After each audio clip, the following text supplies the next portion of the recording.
मतलब राजस्थान का प्रत्येक ठेका कर्मी सफल हुआ। ये मेरी लड़ाई मेरी नहीं हमारी है और हम साथ मिलकर लड़ रहे हैं। मैं अकेला नहीं, ये आवाज आप सबकी है और ये आवाज है कि हमें जो 4,000, 5,000, 6,000 रुपए जो मिल रहे हैं, हम इस दोषपूर्ण जीवन से, इस दूषित वातावरण से परेशान हो चुके हैं। सिर्फ इतना सा आधार बिंदु जिसमें ना हम दूध के पैसे दे पाते हैं, ना हम बिजली का बिल भर पाते हैं, ऐसी ढेर सारी बातें अगर मैं करने बैठूं तो बहुत हो जाएगी। लेकिन RLSCC बोर्ड अगर बन जाता है तो क्या हो जाएगा? RLSCC बोर्ड अगर बन जाता है तो सबसे बड़ी बात, आपकी जो सैलरी वर्तमान में आपको मिल रही है उसके रूल्स और रेगुलेशन को पढ़ने के बाद, पूरी जानकारी के बाद आपको बता रहा हूं, वो सीधा तुरंत डबल हो जाती है। आपको एक बात मैं और बता रहा हूं, आपकी सैलरी अभी भी अच्छी है लेकिन वह आपके पास अच्छी नहीं पहुंच पाती है। और इन बिचौलियों का खात्मा करने के लिए मैं इस मैदान में उतरा हूं। आपकी सैलरी आप तक पहुंचने नहीं दी जाती है। जो कोई भी आवाज उठाता है उसको दबाने का प्रयास किया जाता है। यहां तक कि मुझे भी, दूसरे को भी, तीसरे को भी किया जाता है। लेकिन इस बार गलत व्यक्ति से टकरा रहे हैं। मैं इस मिशन में कूद चुका हूं और सुबह जब घर से मैं निकलता हूं तो मैं कह आता हूं, इस बार मैं उस उदास और पीड़ित चेहरे की लड़ाई लड़ रहा हूं। मेरा कोई भरोसा नहीं है। ये काम हुआ तो मैं जीता और अगर ये नहीं हुआ तो मैं खुद हारा। और मैं हारना ही नहीं चाहता।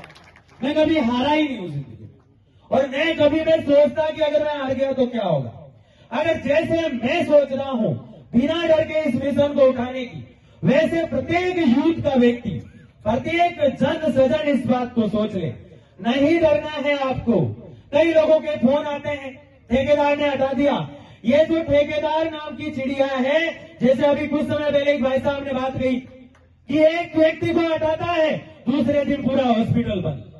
ये बहुत बड़ी बात है। हम नहीं चाहते कि कोई पीड़ित परेशान हो, लेकिन इसलिए उन्हें पहले एक बार समझा दिया करो कि कल से हम जाम कर देंगे और बहुत जल्द हम ऐसा ही करेंगे। एक दिन के लिए अगर हमारी मांगे नहीं मानी जाती है तो डोर टू डोर प्रोग्राम के तहत एक दिन राजधानी की सड़कों पर सिर्फ ठेका कर्मी दिखाई देगा।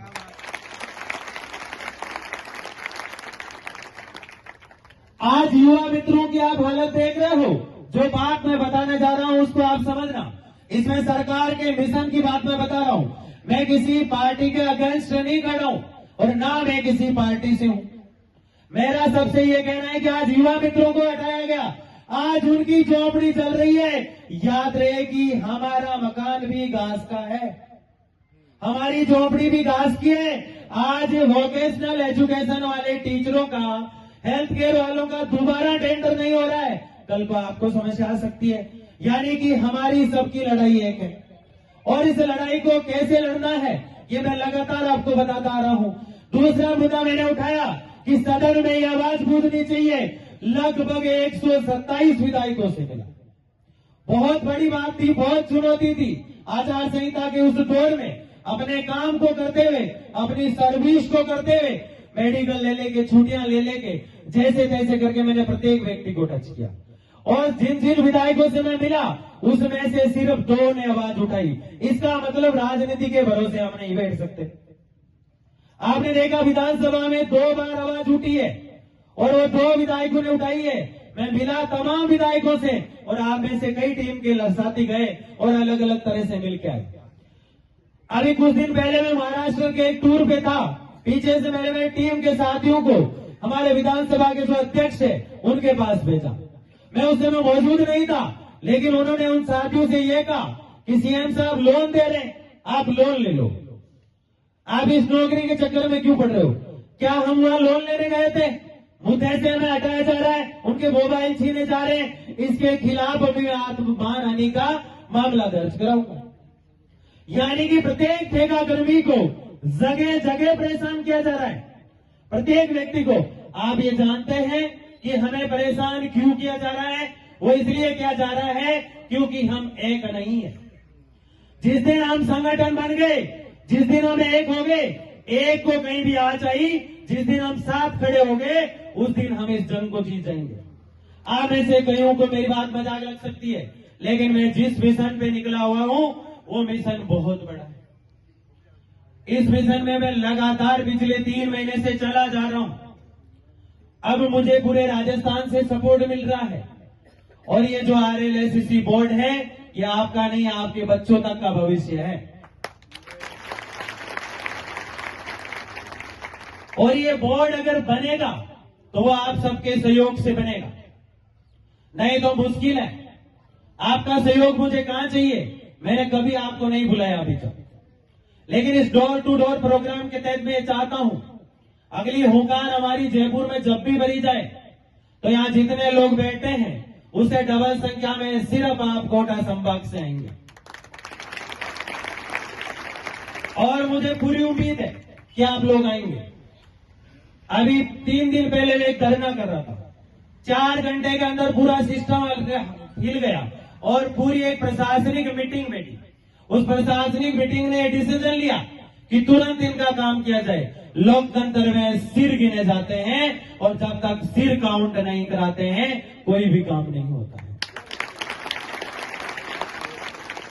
दूसरा, डर को आज यहां जाने से पहले आप खत्म कर दो, क्योंकि जब तक आप डरोगे मैं सफल रहूंगा। आपका डर जब तक खत्म नहीं होगा मैं इस मिशन में सफल नहीं हो सकता, क्योंकि कमजोर आपको बनाया जा रहा है, मुझे वो नहीं रोक सकते। इसलिए आपको दिल से ये ठान कर जाना है कि बड़ी मजबूती के साथ लड़ेंगे। मैं जब भी कोई प्रोटेस्ट करता हूं, जब भी कोई धरना करता हूं, सबसे पहले लाठी मेरे ऊपर ही गिरती है। आप पे कभी आंच नहीं होने दूंगा, ना कोई कार्रवाई होगी, क्योंकि हम लोकतंत्र में अपने संवैधानिक तरीके से मांग उठाते हैं, कोई इलीगल काम नहीं कर रहे। बताओ क्या हम कोई इलीगल काम कर रहे हैं? अपनी मांग हम उठा नहीं सकते, तो फिर हम वो ही कर रहे हैं। और इस मिशन को अब कामयाब होने से कोई नहीं रोक सकता। हम सफल होंगे होंगे होंगे। मैंने ये ठान कर चलना है, क्योंकि मैं जिस मुद्दे पे बात कर रहा था वो सबसे बड़ी बात ये थी कि अलग अलग डिपार्टमेंट को डिलीट किया जा रहा है। मेरी बात को सभी लोग एक बार ध्यान से सुने। जिस बात पे मैं बात कर रहा हूं उस बात को आप समझ गए तो आप बहुत एक्टिव हो जाएंगे। बात यह है कि अलग अलग आज युवा मित्र डिपार्टमेंट को डिलीट किया गया है। अगला टारगेट वोकेशनल के हेल्थ केयर का रखा गया था। हो सकता है कि अगला टारगेट कोई दूसरा डिपार्टमेंट हो। जब किसी डिपार्टमेंट को रिमूव कर दिया जाता है और एक एक करके किया जाता है, आप इसका कारण समझते होंगे।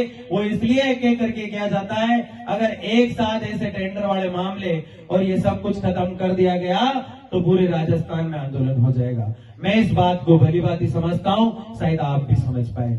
ऐसा कुछ हो उससे पहले हमें सफल होना है। क्या आप सब लोग तैयार हैं? जब भी हम बुलाए आपको, क्या आप सब लोग आएंगे? ये जो डर बैठा है आपके दिलों और दिमाग में, इसको यहाँ का यहीं आज निकाल के जाना है। ये डर है किस बात का? डर है तो सिर्फ इसका है कि मुझे नौकरी से निकाल दिया जाएगा। अरे नौकरी में मिलता क्या है? 5,000, 6,000, 7,000 और कुछ तो पिछले 8 साल से, 9 साल से, 10 साल से काम कर रहे हैं। क्या आप ऐसे और 5 साल जीना चाहेंगे? तो फिर क्यों घरों से नहीं निकलते? तो फिर क्यों अपनी इस लड़ाई को लड़ने के लिए अपने उस चौखट से बाहर क्यों नहीं आते? कब तक यूं घुट घुट कर जियोगे तुम? अपने संतानों को क्या जवाब दे पाओगे तुम? कब तक ये घुटन पूरे माहौल में अपने आप को ही कोसते रहोगे तुम? सबसे बड़ी बात विडंबना की यह है, हर व्यक्ति सोचता है कोई आएगा और पकौड़े निकाल के मुझे ब्रेकफास्ट करा जाएगा। सबको लड़ना पड़ेगा, सबको आना पड़ेगा, सबको समय की आहुति देनी पड़ेगी। सचिवालय जाता हूं, चक्कर काटता हूं, कई बार मुझे लगता है कि यहां 1000 लोग होते तो ये काम अभी हो जाता। मैं इस मंच से जो चीजें नहीं बोलने चाहता हूं, फिर भी 1-2 चीजें बताता हूं। मैं 10-10 लोगों की टीम अपने साथ इसलिए लेके जाता हूं कि मैं उन्हें ठेका कर भी साबित कर सकूं, ताकि हमारा काम हो। क्योंकि मैं जानता हूं ये पीड़ित वर्ग, ये मासूम चेहरे जिनको 5,000, 4,000, 6,000 रुपए मिलते हैं, मैं ये कभी नहीं चाहूंगा कि इनकी बसों का किराया लगाऊं, इनके लिए कोई समस्या खड़ी करूं। इसलिए आज से पहले मैंने कभी किसी को आमंत्रित नहीं किया। मैंने सिर्फ एक छोटी सी मीटिंग रखी, क्योंकि कुछ लोग कह रहे थे कि संविधान रूल्स 2002 में शामिल किया जाए और कुछ लोग कह रहे थे कि RLSTC बोर्ड का गठन किया जाए। उसके लिए मैंने एक मीटिंग रखी, जिसमें कुछ लोग बांसवाड़ा तक चल के आए और उनकी पीड़ा को आज में जब झालावाड़ आया, जब मुझे और अच्छे से समझ में आई कि उसी दूरी को तय करना कितना मुश्किल होता है। मैं जैसे जैसे घुसता जा रहा हूं, आपके दर्द को आपसे भी बेहतर समझता जा रहा हूं। अभी मेरे से पूर्व वक्ता बता रहे थे, अपनी समस्याएं मुझे दिखा रहे थे, एक एक समस्या को मैं समझ रहा था। ऐसे ढेर सारे मुद्दे। मैं आपको बताऊं कि मैंने इस आंदोलन को शुरू किया था, आपको जानकर खुशी होगी, चिकित्सा विभाग से ही शुरू किया था। अजमेर के जयलैंड हॉस्पिटल में लगे हुए चिकित्सा कर्मियों के साथ मैंने इस मिशन को शुरू किया था, लगभग आज से 3 महीने पहले। और उस मिशन में वहां से हमने चलने शुरू किया तो महज एक व्हाट्सएप ग्रुप में 9 लोग थे। आज हुंकार के लगभग 16 व्हाट्सएप ग्रुप बने हुए, जिसमें 16,000 लोग हैं। ये हमारी यूनिटी है, ये सोशल मीडिया का पावर है और जिसका सदुपयोग हम कर रहे हैं। बड़ी मजबूती के साथ इस लड़ाई को मैं लड़ रहा हूं। अंतिम क्षण तक मैं आपको भरोसा दिलाता हूं कि मैं इस लड़ाई को लड़ूंगा। मैं ये जानता हूं मुझे रोका जाएगा, मुझे टोका जाएगा, कई बार प्रयास हुआ है, मेरी गाड़ियों को फोड़ दिया जाता है, मुझे रोकने का प्रयास किया जाता है, लेकिन हम कभी ना रुके और कभी ना रुकेंगे। अगर इस मिशन में मुझे कुछ हो भी गया तो मुझे ये पता है कि मैं इतना मोनू चौधरी खड़े कर जाऊंगा कि जगह जगह लड़ने के तैयार है। सरकार बात को जरूर सुनेगी। आजकल मुझे अच्छा लगता है जब सरकार के नुमाइंदे भी मुझे फोन करते हैं कि सर ये कैसे चल रहा है आपका काम, इसकी फाइल कहाँ है। और आजकल 3 दिन से ऐसे ही लोग मुझे फाइल की अपडेट दे रहे हैं। या मैं इस मंच से आपको बता दूं, फाइल को मैं लगातार ट्रैक करते हुए चल रहा हूं कि हमारे RLSTC की फाइल क्या है और वो कहाँ है। RLSTC की फाइल जो है प्रशासनिक सुधार के जो सचिव हैं मुन्नी जी मीणा, उनके पास कल थी और वो बहुत जल्द CM साहब के लिए पुनः वेरिफिकेशन के लिए जाएगी। यानी हमारा काम जो है बहुत अच्छे प्रोसेस से चल रहा है। लेकिन मैं चाहता हूं कि हमें पुनः आचार संहिता का वेट नहीं करें और आचार संहिता से पहले इसको लागू कर दिया जाए। तो वो धीमी जो रफ्तार है उसके साथ 5 फाइल और चल रही है, जिसमें हमारी फाइल है। और ये सूचना जो है, जो मुझे देता है, आपको जानकर खुशी होगी कि जो देते हैं वो तो देते ही हैं, लेकिन सबसे बड़ी बात कि आपका जैसा एक ठेका कर्मी सेक्रेटरी में लगा हुआ और वो मुझे वहां से सूचना देता है। यानी कि मेरे साथ खड़े कौन? आप जैसे योद्धा। तो क्या मैं हार सकता हूं? और अगर मैं जीता तो हम सब जीते, अगर मैं हारा तो मैं हार नहीं सकता। इस बात को तो मैं पहले ही कहता हूं आपसे, क्योंकि मैं ठान के निकला हूं। मैं अभी जीता हूं तो RLSTC के लिए और जिंदा ही हूं तो RLSTC के लिए। ये एक नशा है जो जब तक इसका नोटिफिकेशन जारी नहीं हो जाता तब तक जारी रहेगा। आज दिन में भी एक साथी का फोन आया जो एक बार भूख हड़ताल में मेरे साथी थे, उनको प्रेशर बनाया गया कहीं से, मुझे ऐसा ही लगता है, नहीं तो उनके विचार ऐसे नहीं है। लेकिन वो मुझे कह रहे थे RLSTC बोर्ड कुछ भी नहीं है। तो मैंने कहा कैसे नहीं है? बोले इससे अच्छा सिस्टम बना सकती है ये सरकार। मैंने कहा मैं इस मुद्दे को पॉलिटिकल इश्यू नहीं होने दूंगा। सरकार जो भी करेगी RLSTC का नोटिफिकेशन जारी करके ही करेगी। चाहे तो इसमें अपडेट कर सकती है, लेकिन हम इन बिचौलियों को खत्म करना चाहते हैं। हमारी लड़ाई है, आपका जितना वेतन सरकार से दिया जाता है वो वेतन पूरा आपके अकाउंट में आए। समझ लो मेरी बात को। सबसे बड़ी हमारी लड़ाई यह है कि जो वेतन आपको मिलता है वो सीधा आपके अकाउंट में दिया जाए। दूसरा, हमारी जो लड़ाई है, जो 5 साल से, 3 साल से, 2 साल से, 8 साल से, 10 साल से काम कर रहा है, उसको एक सरकारी नौकर की तरह सुविधाएं दी जाए। जितने गवर्नमेंट सर्वेंट को सुविधाएं मिलती है उतनी सुविधाएं हमें नहीं मिलती है, जबकि काम हम उनसे ज्यादा उसी सरकारी संस्था में करते हैं या नहीं करते हैं? इसलिए ऐसे 23 सूत्री मेरी मांगे हैं। आप में से कईयों को लग सकता है कि मेरी तो ये समस्या है, इनको कैसे पता। लेकिन 23 सूत्री मेरी जो मांगे हैं, अमूमन मैंने वो सारी चीजें डाली है जिन समस्याओं से आप गुजर रहे होते हैं। कई बार पीएफ के लफड़े आते हैं कि हमारा पीएफ नहीं कट रहा, ये नहीं कर रहा, ठेकेदार हमें धमकियां देता है। तो इसके लिए भी जल्द एक कार्यकारिणी का गठन करेंगे जो इन ठेकेदारों का जो और उनको परेशान करते हैं इस पे लगाम लगाने का कार्य करेंगे। मान हानि कोई किसी की नहीं कर सकता। अपने अधिकार की आप अगर आवाज उठाते हो तो आपको कोई रोकता है तो आप उसके खिलाफ खड़े हो सकते हो। इस डर को भगाना पड़ेगा। ये डर जब तक नहीं भागेगा तब तक कुछ नहीं हो सकता। कमजोर नहीं है आप, एक बार खुद से पूछो, आप कमजोर कैसे हो सकते हो? आपके पीछे कितनों के सपने जुड़े हुए, आपके बच्चों के, आपके माता पिता के, आपके आने वाली पीढ़ियां जो है वहां तक व्यक्ति सोचता है, तो क्या आप अपने बच्चों तक नहीं सोचोगे? उनके लिए क्या कभी जरूरत पड़ी तो 4 दिन 5 दिन का आंसर नहीं करोगे? हम इस लड़ाई को जरूर लड़ेंगे। मैं आप लोगों का समय काफी ले रहा हूं, लेकिन इस डोर टू डोर प्रोग्राम के तहत मैं आपको ये बताने आया हूं, किसी को कोई डरने की जरूरत नहीं है, किसी को कोई घबराने की जरूरत नहीं है। लेकिन जब आपको एक पुकार मुकार की लगाई जाए तब एक आवाज में सब जयपुर आ जाए। तैयार हो? तैयार हो? तैयार हो? अब आप लोगों का जोश देखा जाएगा। बोले इनकलाब, इनकलाब, वंदे वंदे भारत माता की, भारत माता की। हम हमारा हक मांगते, हम हमारा हक मांगते, न्याय दो, न्याय दो। इसी आवाज के साथ हम जयपुर की सड़कों की तरफ बहुत जल्द कुछ करेंगे। और सबसे बड़ी बात मैं ये चाहता हूं कि अगले 10 डेज तक मैं प्रत्येक संभाग को एक बार टच कर लूं और उसके बाद जो है या तो जब तक नोटिफिकेशन जारी हो जाता है या फिर सड़कों पर हुजूम उमड़ेगा और उसमें आप सब आएंगे। बताओ आएंगे कि नहीं आएंगे? आने से कई साथी ऐसे हैं जो अपनी अपनी बात रखना चाहते हैं, मुझे कुछ बताना चाहते हैं, तो मैं जानता हूं कि वो बात क्या है। सब व्यक्ति की अलग अलग पीड़ाएं हैं। किसी को किसी प्रकार का दर्द है, किसी को सैलरी का इश्यू जा रहा है, किसी का जो पीएफ है वो नहीं कट रहा है, किसी को ठेकेदार प्रेशराइज करता है। मेरे जो दोनों तीनों मोबाइल है उस पर लगभग 500 कॉल रोज आते हैं। सबसे मैं बात नहीं कर पाता, लेकिन आपको मैं विश्वास दिलाता हूँ आपकी जितनी भी समस्याएं हैं उनका मुझे पूर्ण रूप से ज्ञान है और मैं उसी की लड़ाई लड़ रहा हूँ। अब आप लोगों से मैं इजाजत चाहूंगा क्योंकि ये मिशन और ये लड़ाई बहुत लंबी है और बड़ी मजबूती से हमें लड़नी है। इसलिए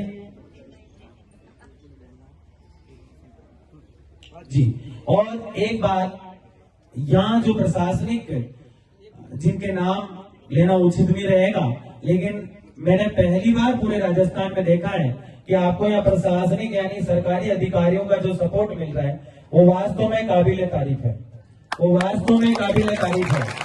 और जो मुझे लिस्ट मिल रही है वो भी सरकारी अफसरों के माध्यम से, क्योंकि वो आपकी पीड़ा को समझ रहे हैं।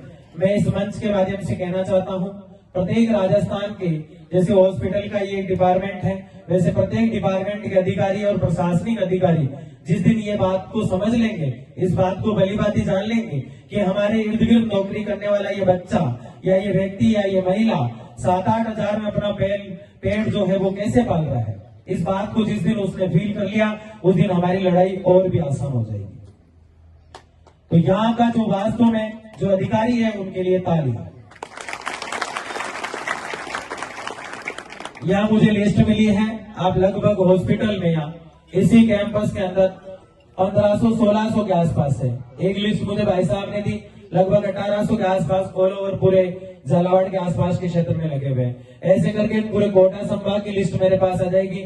आपको लगता है कि सिर्फ हॉस्पिटल की लड़ाई है, ऊर्जा विभाग वालों को लगता है कि सिर्फ ऊर्जा विभाग की लड़ाई है, विद्युत विभाग वालों को लगता है कि सिर्फ उन्हीं की लड़ाई है, वोकेशनल टीचर को लगता है, मिड डे मील वालों को लगता है, जल विद्युत वालों को लगता है, सूचना केंद्र वालों को लगता है, आरपीएससी वालों को लगता है, रेवेन्यू बोर्ड वालों को लगता है, ये जो मैं नाम आपको गिना रहा हूँ, ये राजस्थान का पीड़ित वर्ग है और जो अलग अलग आप ही की तरह बैठे हुए हैं, और वो लोग हैं लगभग 6 से 7 लाख। कितने हैं?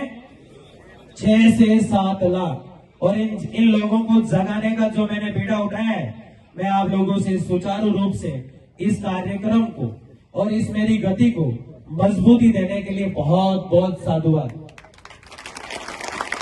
क्योंकि ये मेरी प्रथम कड़ी है। यहां से मैंने शुरू किया है। अब तक मैं डिस्ट्रिक्ट लेवल पे जा रहा था, अब मैं प्रत्येक संभाग लेवल पर जाऊंगा। आप में से कई लोग मेरे बारे में जानते हैं, कई नहीं जानते।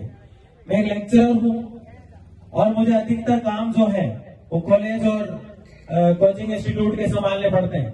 इसके बावजूद जो समय मिलता है, कई बार आप ही की तरह मुझे छुट्टी नहीं मिलती। एक अजमेर मीटिंग में एक साथी का फोन आया कि मुझे छुट्टी नहीं मिली, तो मैंने कहा छुट्टी मुझे भी नहीं मिलती। कई बार ढेर सारे बहाने बनाने पड़ते हैं कि नहीं पड़ते हैं? तो इसलिए बहाने बना के छुट्टियां लेनी पड़ रही है। लेकिन मेरे पास जितना समय है, मैं उसका सदुपयोग करते हुए लगातार तेज गति से इस काम को अंजाम देने की ओर हूं। मेरे साथ योगेंद्र जी टेलर है, जो मजबूती से मेरे साथ पिछले 5-6 महीने से टच में है, और आज इन्हीं के माध्यम से सीएम साहब से, पूर्व मुख्यमंत्री वसुंधरा राजे से मुलाकात होगी। उनके सामने भी मैं इस मुद्दे को रखूंगा। मैं ऐसा कहीं नहीं चाहता कि कोई भी छूट मेरे से या कोई भी भूल मेरे से हो जाए। ओम बिरला जी से भी हम मुलाकात करने का प्रयास कर रहे हैं। इसके अलावा अलग अलग नेताओं से और अलग अलग मंत्रियों से लगभग मैं लगातार मिलता आ रहा हूं। प्रशासनिक सपोर्ट के साथ राजनीतिक सपोर्ट लेते हुए अगर हम सफल नहीं होंगे तो भी मैं इस लड़ाई को पक्का जीतूंगा। मैं आपको भरोसा दिलाता हूं। अगर प्रशासन सपोर्ट नहीं करेगा, अगर राजनीतिक सपोर्ट नहीं मिलेगा, तो भी हम जीतेंगे, मैं आपको श्योरिटी देता हूं। लेकिन सिर्फ इतना सा सस्पेंस है, आप लोगों का डर खत्म हो जाना चाहिए। आप लोगों का डर खत्म हो जाना चाहिए, मतलब हो जाना चाहिए। आपके दिमाग में यह भय जब तक रहेगा कि ठेकेदार नौकरी से निकाल देगा, तब तक कुछ नहीं हो सकता, कुछ भी नहीं हो सकता। निकालने दो जिसको निकालते हैं, हम वो मिशन भी ले आएंगे जिसमें आपको वापस किया जाएगा। हो सकता है आपको 1 महीना निकाले हुए रहना पड़े, लेकिन हम वो चीज भी लेके आएंगे जिसमें 6 महीने पहले जिसको निकाला गया था उसको भी लेना पड़ेगा। कई जने RLA बोर्ड को लेके कहते हैं, क्या इसमें 2021 वालों को नहीं ले रहे, 2022 वालों को नहीं ले रहे? तो आप मुझे ये बताओ, सबसे पहले उस व्यक्ति जो 52 साल का 50 साल का है और जिसने 10 साल नौकरी की है, उसको मिलना चाहिए या पहले 1 साल वाले को? पहले उसको मिलना चाहिए। अगर एक विभाग का नोटिफिकेशन जारी हो गया तो मैं आपसे वादा करता हूं, हम सरकार से लड़ लड़के प्रत्येक विभाग का जारी करा देंगे। एक का जारी होगा और ये जरूर होगा, डेफिनेटली होगा, क्योंकि मैं जिस पॉजिटिव थिंक के साथ, जिस पॉजिटिव वे के साथ चलता हूं, प्रत्येक व्यक्ति को उसी पॉजिटिविटी के साथ चलना चाहिए। तो एक बार बोलिए, इनकलाब। अब एक नारा हम लगाएंगे जो आप में डर बैठा हुआ है उसको खत्म करने का, कि नहीं डरेंगे, नहीं डरेंगे किसी से, अब हम नहीं डरेंगे, नहीं डरेंगे, नहीं डरेंगे। आधे लोग हाथ ही खड़ा निकले, नहीं ठेकेदार देख नहीं रहे। कई कॉल मेरे पास ऐसे आते हैं कि मैंने आपको फोन कर दिया, ठेकेदार के बारे में बता दिया, आप कहना मत सोशल मीडिया पे। उसको इतना डर, मतलब घर में भी डर के रूप में ठेकेदार घुसा हुआ है। उसकी बीवी फोन छीन के कहती है, प्लीज इनका नाम मत लेना। मैंने कहा ये तो डरा हुआ है, तू भी इसको और डरा रही है। मतलब ऐसी तो हालत है। तो क्या ऐसा डर अभी भी है? मतलब मेरा आना सफल है अगर आपने डर खत्म कर दिया तो। अगर डर खत्म नहीं हुआ तो गलत है। और हाँ, ठेकेदार सारे बुरे नहीं होते, कुछ अच्छे भी होते हैं। कुछ को मैं कॉल करता हूँ हटाते जब, कि इस बच्चे को आपने हटाया, तो कहते ठीक है भाई साहब वापिस ले लेते हैं, उन्हें पता है अभी आ जाएगा थोड़ी देर में, ठीक है ना। तो कुछ अच्छे भी होते हैं। तो दूर दूर तक जब भी किसी को हटाया जाए तो उसके दिमाग में डर रहना चाहिए कि अभी ऐसे हुंकार के लोग आ जाएंगे। कौन आ जाएंगे? हुंकार के लोग। इसलिए सर दूर दूर तक जब भी किसी को हटाया जाएगा तुरंत प्रभाव से मोनू चौधरी आ जाएगा। चलो ये सच है, मैं आने का प्रयास करूंगा, क्योंकि इतनी श्योरिटी तो मैं इस काम में लगा हुआ हूँ और इसका नोटिफिकेशन जारी हो जाए, सबसे बड़ा मिशन ये है। और किसी को वैसे हटाया भी जाता है तो मैं पूर्ण रूप से प्रयास करता हूँ। मेरे पास आने से कई लोग अभी बैठे ही होंगे जो नाराज भी होंगे, कईयों के कॉल कभी मैं नहीं ले पाता हूँ तो वो नाराज हो जाते हैं, और फिर 7वां 8वां जब कॉल आता है तब मैं उनका रिसीव करता हूँ तो वो गुस्से में बोलता है, मेरा फोन क्यों नहीं ले रहे हो? मैंने कहा ये अधिकार तो फिर भी मैं प्रयास करता हूँ, बड़ी मजबूती से लड़ रहा हूं मैं और आपको भरोसा दिला रहा हूं। इसलिए ये जो डर है इसको हमें खत्म करना है। बोलो नहीं डरेंगे, नहीं डरेंगे। अगर आप जयपुर आ गए तो वास्तव में जब आप देखोगे तो आप वास्तव में नहीं डरोगे, मुझे भरोसा है। जयपुर में मैंने कई कायरों को देखा जो पहले पीछे कदम लेते हैं पुलिस को देखकर और फिर आगे आते हैं कि मेरी भी फोटो है, समझ रहे हो ना? ऐसे होते हैं। और ऐसा मैंने अभी 3 दिन पहले भी देखा और मुझे बहुत अच्छा लगता है।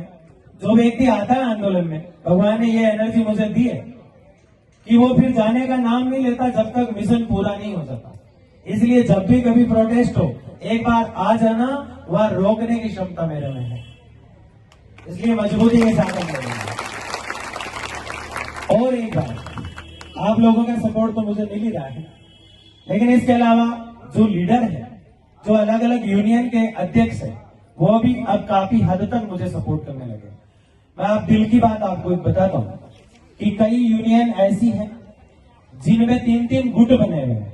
समझ रहे हो मेरी बात को? 3-3 गुट बने हुए, एक लीडर एक तरफ खींच रहा है, दूसरा लीडर दूसरी तरफ खींच रहा है, तीसरा लीडर तीसरी तरफ खींच रहा है और फिर एक चौथा लीडर खड़ा होता है। वो कहता है इस व्यक्ति का साथ दे दिया तो हमारा लीडर ये बन जाएगा। मतलब ये सोच देखो आप उनकी। तो मैं चाहता हूं कि ऐसा मतभेद ना रखें। सबसे बड़ी जरूरत तो यही हमें, जैसे कि चिकित्सा डिपार्टमेंट है इस हॉस्पिटल का, तो आपको एक जिम्मेदारी में देके जा रहा हूं। यहाँ एक छोटा सा इलेक्शन जो है वो करके अपना अध्यक्ष, उपाध्यक्ष, सचिव और महासचिव इतने मजबूत चुने कि मैं उनको कॉल करूं और पूरा कोटा संभाग है। समझ रहे हो मेरी बात को? क्योंकि क्या प्रत्येक व्यक्ति से मैं पूरे टच हो पाऊंगा? नहीं हो पाऊंगा ना। कुछ लोग जुड़े हैं सोशल मीडिया पे, कुछ नहीं जुड़े हैं, तो कैसे कर पाएंगे? एक आप सब लोग एजुकेटेड है। युवा मित्र 5000 थे और फर्स्ट डे ही उनका ट्विटर ट्रेंड कर गया, किया था ना। तो हम किसी भी चीज को छोड़ना नहीं चाहते। आज शाम को लगभग 8 बजे मैं RLSCC के नोटिफिकेशन को लेकर ट्वीट करूंगा और मुझे उम्मीद है आप तो ट्वीट करेंगे, जिसके पास ट्विटर नहीं है वो डाउनलोड करेगा। अब वो बहाना नहीं चलेगा कि मैं चलाना नहीं जानता। आप में से कौन कौन है जो ट्विटर चलाते हैं? बहुत कम लोगों। कोई बड़ी बात नहीं है, ट्विटर को डाउनलोड करना है और उस पर जो ट्वीट आए उस पर रीट्वीट करना है। इसे संबंधित वीडियो भी मैं डाल दूंगा। और क्या करूं बताओ? इसे संबंधित वीडियो बना दूंगा कि ट्विटर कैसे चलाया जाता है। क्या ट्विटर ट्रेंड करा दोगे? जब तो मेरा कोटा आना सफल। ट्विटर ट्रेंड अगर हो गया तो IT सेल सिस्टम की गवर्नमेंट की जो होती है वो इतनी एक्टिव होती है, वो तुरंत प्रभाव से मुद्दा गूंज जाता है आगे की तरफ। और हमारे ज्ञापन कई बार लगा। घनेहेड़ा पुष्कर के अंदर जब CM साहब आए तो मैं उनके सामने जाके ज्ञापन दे रहा था तो वो मुस्कुरा के ले रहे थे। मैंने कहा ये एक ज्ञापन नहीं है, 51वां ज्ञापन है। कौन सा ज्ञापन है? 51वां। क्योंकि आज आपके नाम प्रत्येक कलेक्टर से 50 ज्ञापन लगे। कितने लगे? 50। इसलिए इस मुद्दे को जल्दी से जल्दी सॉर्ट आउट कीजिए, नहीं तो बहुत दिक्कत आने वाली है। क्योंकि हमें दिक्कत आ रही है। किसको दिक्कत आ रही है? हमें। और जब जब युवा बोला है, क्या डोला है? राज सिंहासन बोला है। जब जब युवा बोला है, जब जब युवा बोला है। इसी के साथ मैंने आपका बहुत समय ले लिया। मैं बहुत सारी बातें आपसे करना चाह रहा था, लेकिन सारे मुद्दों पे बात नहीं की जा सकती इस तरह से।